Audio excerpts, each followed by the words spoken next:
Occupation no more! Israel is a terrorist state! Terrorist state! I see what. You just missed the drama. There's been drama here. Drama. Zionist woman who comes and films everything. She claims someone stole her phone, but she just dropped it. Good. She was very aggressive, trying to grab people's placards. Yes,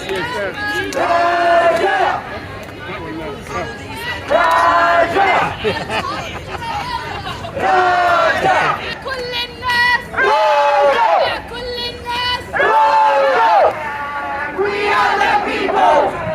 We won't be silenced! Stop the bombing now, now, now, now! We are the people! We won't be silenced! Stop the bombing now, now, now, now! Stop the genocide! Stop the genocide! End the apartheid! End the apartheid! We the people!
Palestine's children who are attacked, burned, starved and frozen to death are our responsibility, just like any other innocent child in the world.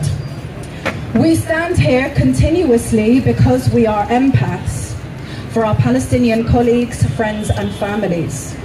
No matter how many times somebody tells you in your workplace, whether you're a healthcare worker or not, doesn't matter. You're too involved, stop bringing politics to the table, it's taking over your life, talk about something else, don't bring the mood down, we've all heard it. Following the footsteps of Palestinians, including all of you, you are literally holding the world together. Your community connection is resilience.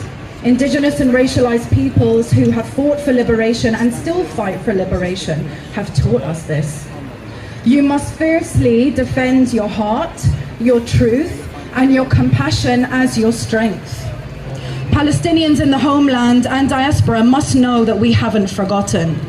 You must continue to keep resetting what humanity means for the world watching and our future generations.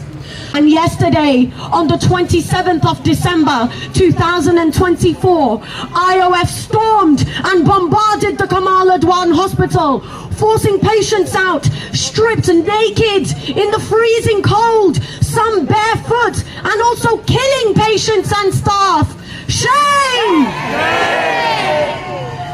The IOF then set fire to the departments and left while staff were still inside. The staff tried to put the fires out, but there was no water because if Israel cut the water supply.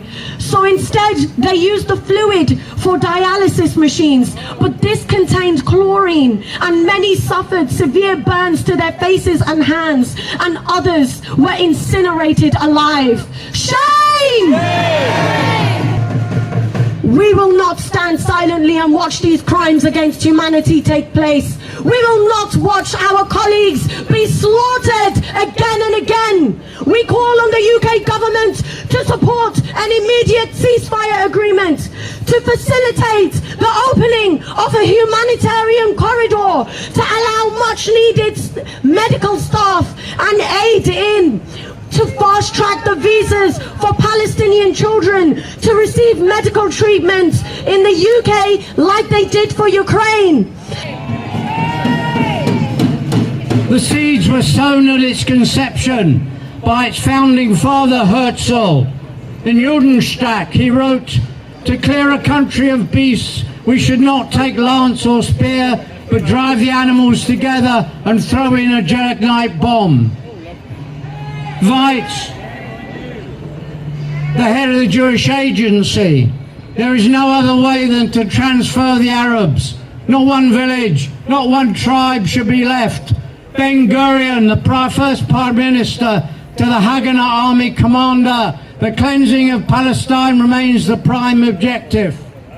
Weizmann, President of the World Zionist Organization in 1920, "There is a fundamental difference in quality between Jew and native."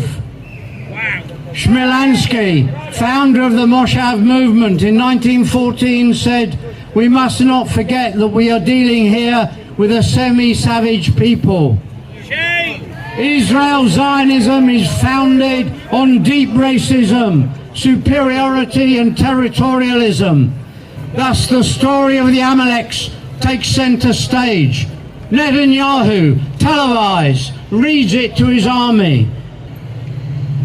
And the chief rabbi, just the other day, unblinking on national media, with no reference to Gaza, promotes Hanukkah as the flickering flame of humanity, as a light unto the world, a rabbinical banishment of humanity from Gaza. Well, if this is the light unto nations, if this is the Jewish identity, then I am not a Jew. Because I am a Jew for justice. Yes. Because I am a Jew against genocide. Yes.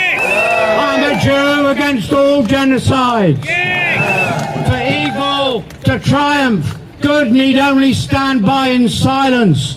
So the deafening silence of BBC verifies their own complicity, as do the sealed lips of the human rights lawyer, our Prime Minister.